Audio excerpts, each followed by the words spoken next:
আমার জন্ম মুসলিম পরিবারেই, অথচ আমার শাশুড়ি অপবিত্র শয়তানের উপাসনা করত। তাজা রক্ত খেতে দিত।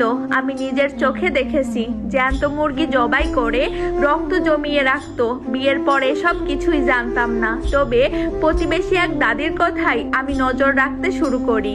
আমার বিয়ের পর শাশুড়িকে কখনোই নামাজ পড়তে দেখিনি, কিন্তু কাঁচা মাছ মাংস এগুলো থালা ভরে ছাদে দিয়ে কাকে যেন ডাকতো। আমি যেদিন ঘরের ভেতর গুপ্ত সাধনার ঘর দেখলাম, সেদিন থেকেই আমার জানার আগ্রহটা আরো বেড়ে যায়। শাশুড়ি বিকেলে বের হয়ে যেত, ফিরতো সন্ধ্যায়, ফিরেই তার রুমে চলে যেত।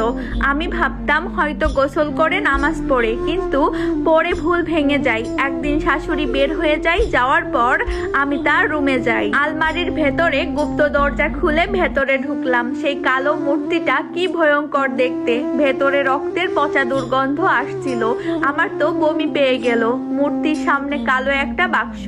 আমি ভয়ে ভয়ে বাক্সের কাছে গিয়ে ডালাটা খুলতেই কলিজা শুকিয়ে গেল। ওখানে আমার বিয়ের আগের কয়েকটা ছবির উপর লাল সুতায় বাঁধা কিছু পালক, মাথার চুল আর একটা কাপড়ের টুকরা। ভালো করে খেয়াল করে দেখলাম ওই কাপড়ের টুকরাটা আমারই জামার। তার মানে এই বিয়েটা কি পরিকল্পিত ছিল? আমার একটা ছবি ওই শয়তানের পায়ে রেখে সিঁদুরের মতো কিছু একটা ছিটিয়ে দেওয়া হয়েছে। আমি বুঝতে পারছিলাম না কি করব। হঠাৎ মনে হলো কেউ আসতেছে। তাড়াতাড়ি বের হতে গিয়ে আলমারির দরজার কাছে আসতেই দেখি শাশুড়ি ফিরে এসেছে। আমি ভয় পেয়ে গেলাম, এখন ঢুকলেই তো ধরে ফেলবে। আল্লাহকে ডাকতে লাগলাম। শাশুড়ি এসে ওয়াশরুমে ঢুকে গেল। আমি তাড়াতাড়ি রুম থেকে বের হলাম। ঘরের দরজা তো ভেতর থেকে লাগানো, তাহলে শাশুড়ি ঢুকলো কোন দিক দিয়ে? আমি আমার রুমে গিয়ে আরো বেকুব হয়ে গেলাম। আমার রুমের প্রতিটা কোণা যেন তছনছ করে কিছু একটা খুঁজেছে। শাশুড়ি ছাড়া এটা আর কারোর কাজ না।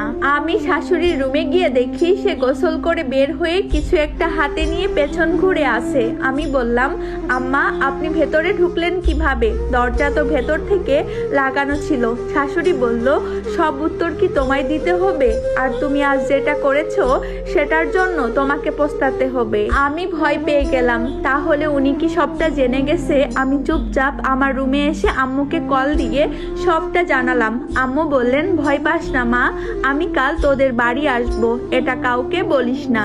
আমার স্বামী বাড়ি ফিরে তার মায়ের রুমে ঢুকলো। এটা সে প্রতিদিনই করে। 1 ঘন্টা পর বের হয়ে এসে আমাকে বলল, তোমার মা নাকি কাল আসবে। আমি আজকে উঠলাম, আম্মু তো আমাকে সেটা বলেছে, সে কিভাবে জানলো? আমি আমার স্বামীকে জিজ্ঞেস করলাম, তোমাকে এটা বললো কে? তখন সে বলল, আম্মা বলেছে তোমার আম্মুকে এখন আসতে বারণ করো। আমি বললাম, আমার আম্মু যদি আসেও তাতে তোমার আম্মার সমস্যা কি? আমার স্বামী চোখ রাঙিয়ে বলল, যেটা বলেছি সেটা করো, বাড়তি কথা কম বলবা। তারপর রাতের খাবার খেয়ে শুয়ে গেলাম।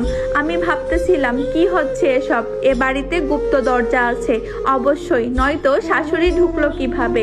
তখন হঠাৎ খেয়াল করলাম আমার স্বামী আমাকে চাচ্ছে। রোজ রাতে তার এই শারীরিক নিপীড়ন আমার একদমই ভালো লাগতো না। শারীরিক মিলনের এক পর্যায়ে মনে হলো এটা আমার স্বামী নয়, বরং অন্য কেউ।